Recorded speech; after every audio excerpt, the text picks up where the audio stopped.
You're listening to Sister Stargazers, celestial and terrestrial observations and advice from two real-life sisters. Welcome, fellow stargazers. Your sisters are in the house. Hi, Jude. Hi, Sarah. How are you? I'm great. I'm excited. We're in spring, and this episode, we're at the end of March, if you can believe it. Episode 29 this week. It's going to cover Sunday, March 27th through Saturday, April 2nd, crossing from March into April. And there's some cosmic flow energy going. Where should we start? Yeah, the cosmic flow is something we really want to be aware of because we've just come out of this equinox week and we're moving into spring, the first week of spring, first week of the new astrological new year, and we have a new moon. So we are rolling with a flow from the equinox into this new moon, and we're looking at some really pretty and visually stunning conjunctions that you can see in the sky. So the first thing that happens is Mercury, our messenger, enters Aries. So when Mercury enters Aries, it's all about information, being an independent thinker, being assertive, thinking up new ideas, enjoying flashes of intuition. It can also mean taking what you know and putting it into action. So Mercury in Aries is very, very much wants to start things, get things started, talk about getting things started, developing ideas, being very active around all of the mental energy that goes into creation. And that starts, on the 27th, Sunday the 27th. Monday the 28th, in the dawn sky. So if you look to the southeast in the morning, on the horizon, just before the sun rises, between late March and early April, you're going to see, if there's no clouds and you have a nice clear horizon, this triplanetary tango is what the Smithsonian magazine is calling it. It's Venus, Mars, and Saturn will cluster unusually close together. And these are 3 of the 5 planets, together with Jupiter and Mercury, that humans can see with the naked eye. So you'll be able to see the 3 of them in one place at one time in the sky, which is pretty amazing. And while that is happening on Monday, at 1 a.m. in the morning, the moon will come through Aquarius and conjunct Mars, and then the moon will move on around 10 a.m. and conjunct Venus, and then the moon will conjunct Saturn. So this is going to be out of our purview, at least on the east coast of the United States, but you'll be able to see them in the pre-dawn sky as they rise together, basically. They'll all be rising together close to the dawn. Yeah. The next thing that happens on Monday around 3:30 is that Venus conjuncts Saturn. So you have the moon coming through and kind of giving a little extra boost to Mars, giving a boost to Venus, giving a boost to Saturn, and then Venus and Saturn conjoin. And they've been kind of riding close, like Venus, Mars, and Saturn have been close together. So this is a point where we can do an assessment on our relationships. We can also, on a maybe more esoteric level, notice the beauty of the structure of things. I'm thinking sacred geometry, or even looking into the architecture or the structure of a flower. These are all part of, this is not a random order thing. Nature is highly structured, and the beauty in nature is constantly revealing itself and showing itself through the patterns that it makes. So Venus conjunct Saturn is saying, notice this, and especially in Aquarius, notice it as a tool. Notice it as a form of renewal. Aquarius is the water bearer. And it's the renewal of life through water, not just physical water, but like the intuition and deep intuitive kind of diving and understanding. So Saturn in Aquarius is about paying attention and noticing that order is there even in the places where you think there's chaos. So we have that happening right at the beginning of the week. And as the moon moves on through the week, it then conjuncts Jupiter in Pisces on Wednesday, which is conjunct Neptune. So Jupiter and Neptune are in a conjunction. So the moon then goes to Jupiter on Wednesday around 1:30 in the afternoon. A few hours later, it makes a conjunction to Neptune. So Jupiter, Neptune are both co-rulers of Pisces. Dreams may be more highlighted for you. Dreams, visions. Yes, imagination. Yes, imagination, creativity. And if none of that, then certainly an aspiration to be more creative or to appreciate the beauty around us. This Venus theme, but Neptune is the higher octave of Venus. So it's taking it to a more of a intuitive understanding of beauty and the influence of beauty in our surroundings. Yeah. What are aspirations for? To invite us there. So these are partly what the moon is also offering, is looking at where we'd like to be and what we'd like to be doing and how can we make that happen. And maybe not taking action about it at the moment, but possibly creating a plan, ruminating on it. That's Mercury and Aries really liking to ruminate and talk about things, talk things up. Yeah. So the moon keeps moving, right? The moon moves on. On Thursday, it conjuncts to Mercury, newly in Aries. And then on Friday, we have this incredible new moon in Aries. Yes. So a lot of Aries energy this week, with Mercury moving there at the first part of the week, and then the moon pinging on Mercury on Thursday, and then the actual new moon in Aries on Friday. And then as that dissipates on Saturday, we have Mercury conjunct the Sun. So there may be a lot of communication, a lot of thinking, a lot of new ventures, new ideas coming up for this season. Yeah. What can shift? What can change? How can we put new things in place? There might be, with this new moon, there might be people leaving, new people coming in. The moon in Aries is about self-identity, and also the sun, the moon and sun in Aries is self-identity. The moon in Aries tends to be a little impatient and selfish, but on the plus side, it's looking for new opportunities. It's time to begin projects. Yes. This is kind of we've been riding a wave of newness since the spring equinox.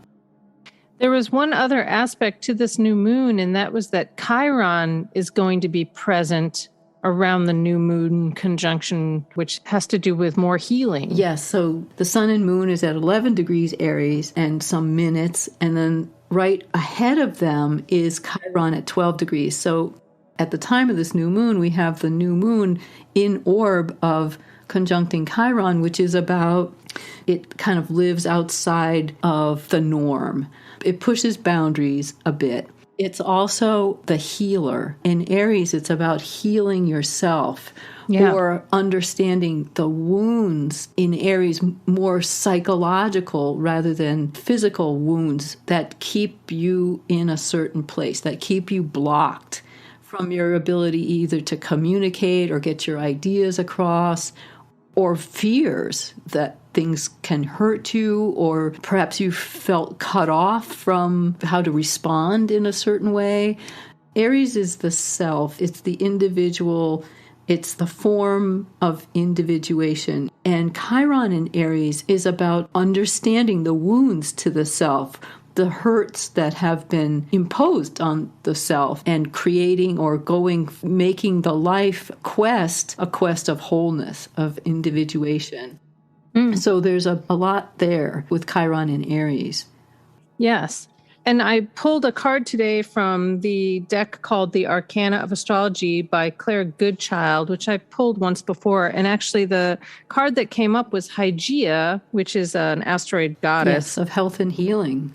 Of health and healing, and her title in this book is called The Purifier. And I just wanted to read a little bit because it seems in tune with Chiron that this asteroid is the ultimate proponent of health. She rules over our health issues, eating habits, exercise, how we interact with our environment. She gives us a nudge when we are neglecting our most important body part, our brain. Mental health is often neglected and simultaneously stigmatized. This upsets Hygeia a great deal. Hygeia's appearance means it's time to do a, quote, spring cleaning of your mind, your body, and physical space. A change in attitude is necessary in regard to health and fitness. And Hygeia can symbolize your search for this help to change patterns, evaluate your health, mental, physical, emotional, psychological. That's perfect. Throw that into the mix there. Yeah, exactly. Yeah, so Hygeia is a cohort of Chiron. Yes. And Chiron can help us heal those disturbing realizations and painful memories. Whether it was from feeling belittled or bullied or, not encouraged. I mean, these are all personal, deep wounds that we can heal now. And also, I mean, they could be physical. With the moon and the sun there, this could be a collective wounding. We are coming out of this pandemic, hopefully, and there could be more information about it coming forward with this new wave of understanding, Mercury, Chiron, healing coming forward in Aries, the individual. Right. So there's a lot that could be possible for the individual and for the collective at this time. Which also plays into the theme when you and I were talking about this episode that we were noticing was this sort of go with the flow, that as these things do come up for recognition or acknowledgement or healing, that there could be a possibility of denying them, rejecting them, pushing against them, when really it may be more helpful to be with the feeling, be with the recognition, be with the acknowledgement, and go more with the flow. And also there was a theme of also connecting with nature, looking for help from nature, whether that's looking at the beauty and structure that Venus and Saturn is offering us with this cosmic order, or going outside and being in nature, touching nature, being barefoot, planting a flower, enjoying the rain, something that will allow us to have nature help us go with the flow. Right. And there was that flow idea, like coming from the equinox, that big turn of the season, right? With the equal day, equal night. So now we're under the influence of more daylight.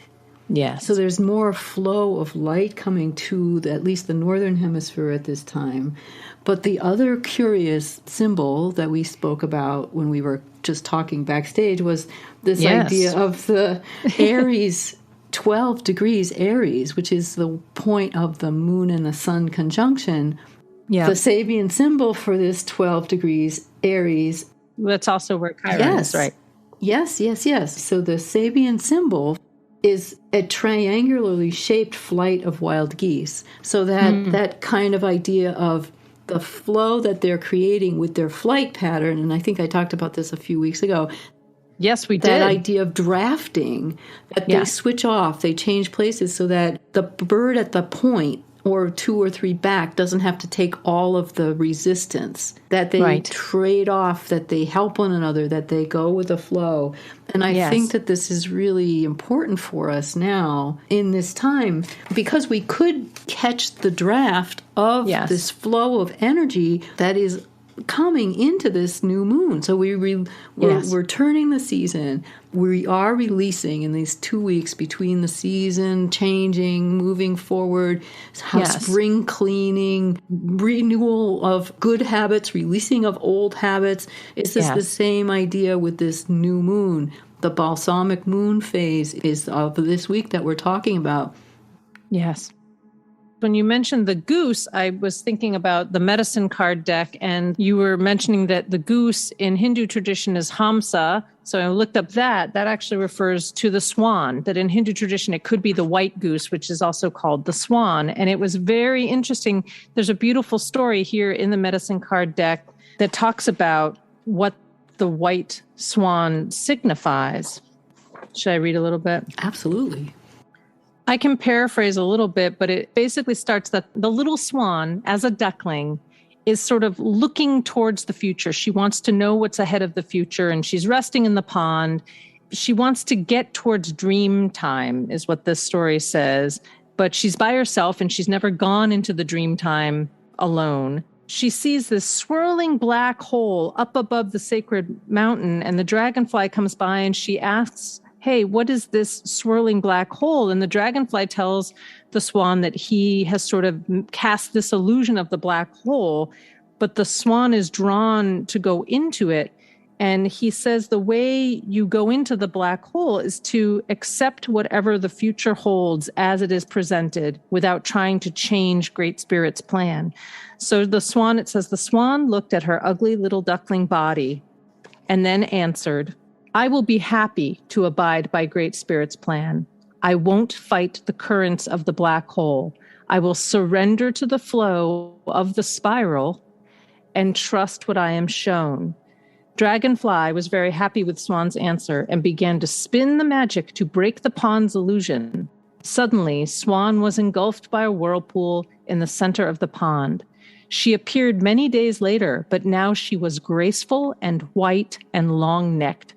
Dragonfly was stunned. Swan, what happened to you? He exclaimed.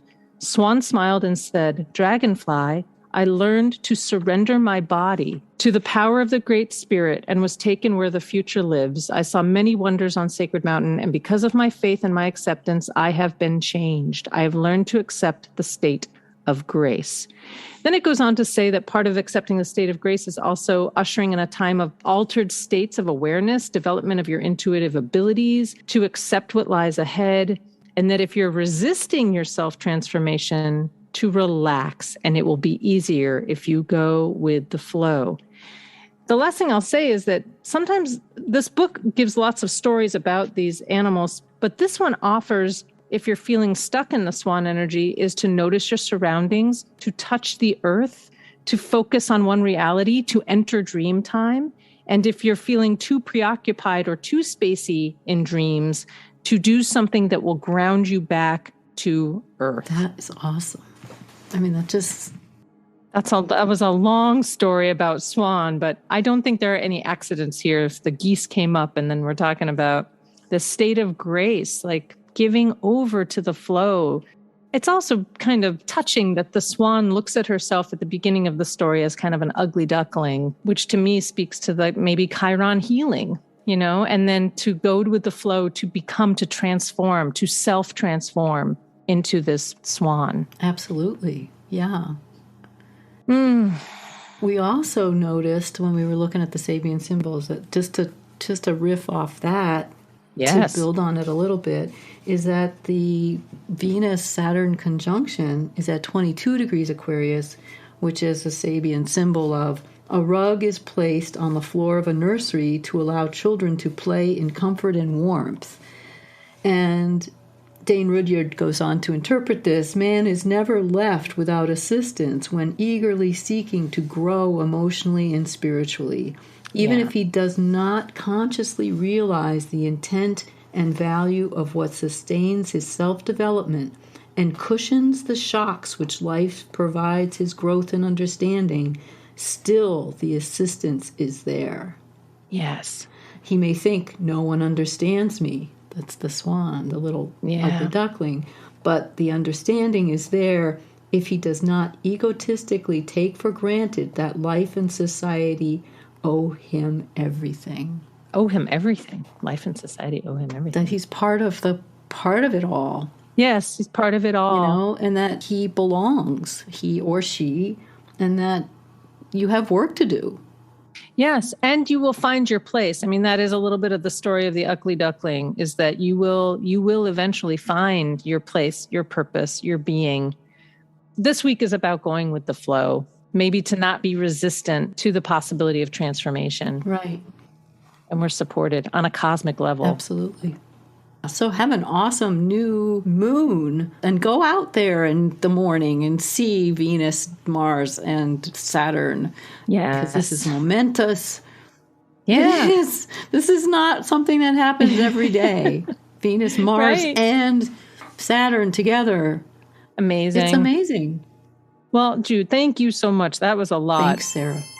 Enjoy this week, and thank you for tuning in. Thank you, everyone. Bye for now. Thanks for listening to Sister Stargazers. Let us know what worked for you this week. Find us on Facebook and post a comment at Sister Stargazers.